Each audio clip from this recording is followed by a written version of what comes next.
ये चुनावी वर्ष में सब कोई आनंद फानंद में रहता है। इसे सत्ता किसी तरह से सत्ता मिल जाए, इसलिए अपोजिशन के लोग काफी इसमें उतावले हैं और वो चाहते हैं कि ये न प्रकरण हमको सत्ता में बिहार की बागडोर मिल जाए। इसके लिए उन लोगों को कहीं ना कहीं उसमें कहीं ना उसको गंध आती है।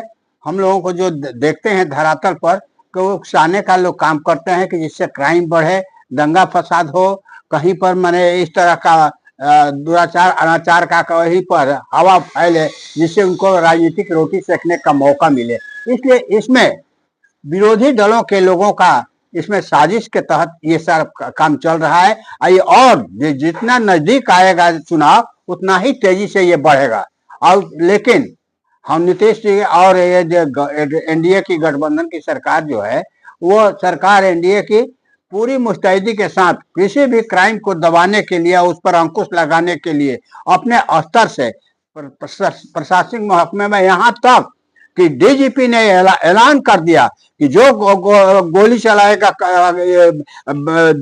बदमाश, जो मैंने गुंडा बैड एलिमेंट चलाएगा उसको इनकाउंटर किया जाएगा, यहाँ तक बयान दे दिया। अब इससे बड़ा क्राइम रोकने का क्या आप मानते हैं कि आए दिन क्राइम बढ़ते जा रहा है?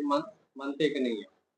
क्राइम कोई विश्व में कहीं भी जाइएगा क्राइम कुछ ना कुछ 19-20 होता ही रहेगा। इसको कैसे निगेटिव और पॉजिटिव दो तरह का समाज में लोग होते हैं।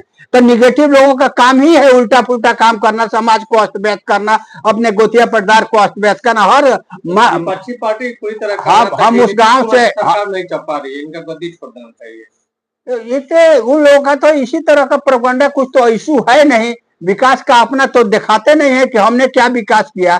ये तो उनके पीरियड में जो भी 2005 के पहले हुआ है उसमें कहीं पर विकास का कोई नाम नहीं था।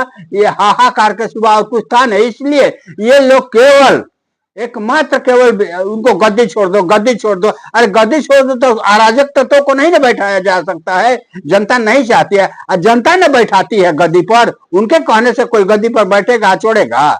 जनता, जिसको जनता मालिक होते हैं लोकतंत्र में, इसलिए जनता चाहती है तब एनडीए की सरकार यहाँ पर। इसी तरह विपक्षी पार्टी का आरोप लगाना था कि लोग कहते थे कि हमारे समय महाजंगल राज था, तो अब क्या हो गया? महाजंगल राज नहीं है। उस समय आदमी सड़कों पर, आप मीडिया के लोग हैं, आप खुद जानते हैं उस समय तो खैर आप नए आदमी हैं, इसलिए उस समय का दास्तान नहीं देखे। हम लोग देखे हैं कि घर से निकलना मुश्किल था एकदम। मैंने हमारे खासकर भोजपुर में सहारा तराई के इलाके में एकदम आग जलता था। 3 बजे से बाद सड़क पर भी कोई दिखाई नहीं पड़ता था। मैंने लगता था कि एकदम मैंने ऐसा आतंक था इन लोगों का कि जिस तरह से मैंने वैसा मैंने हम लोग अपने जीवन में कभी नहीं।